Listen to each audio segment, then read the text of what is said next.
Today we will be stopping at different points of interest, historical sites. I'll be giving you a little history about the road and also just general information of the surrounding area, like the RV parks, the campgrounds, the trailheads, the road systems, and various things like that. That way, if you're hanging out in the area, or if you ever get back in the area, you'll have a better idea of what's available upstream. And hopefully we'll be stopping for some wildlife today on the trip. You never can tell how good the day is going to be for them critters. Some days are pretty good, some days aren't so good. Birds are easy to find. It's the fur-bearing creatures that are a little more difficult. And basically, timing is the key. Being at the right place at the right time, and then just being able to see the critters when they're standing there in front of you.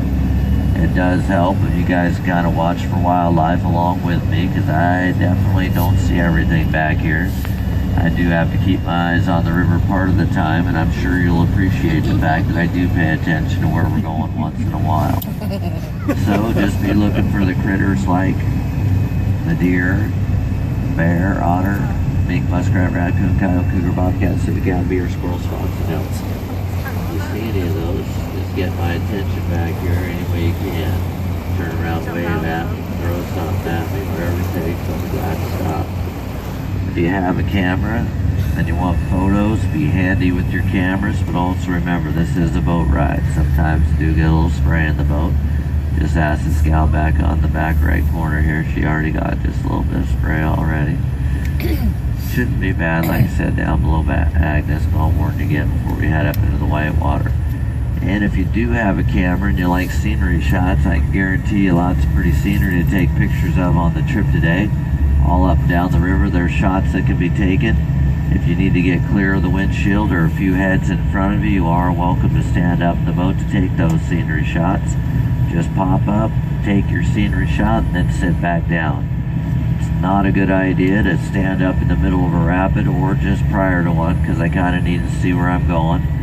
Calm stretches, feel free.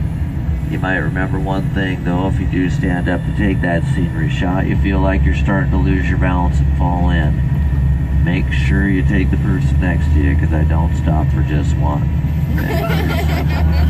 The teepees that you're seeing here, that guy, he just likes to put the teepees out every year.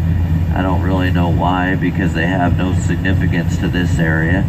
The Indians that were around here never lived in teepees, they lived in bark huts.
One-way traffic at a time. It was built about 1960. This side of the bridge on the left is the actual Lobster Creek where people are standing. This side of the bridge on the right is the Lobster Creek boat ramp, public boat ramp, and there's a campground up behind it in the trees back there. Small campground, but little campground. If you're hanging out in town later, you think you might want to take a drive up the river from town. It would be about 10 miles up to the bridge. You can drive up either side. There are a couple trails here in the area. One of those trails would be up on the right side. It's called the Francis Schrader Memorial Trail. It's about a mile loop through an old growth forest. Kind of a nice little nature walk if you're into that kind of thing. Another trail would be just upstream of the bridge on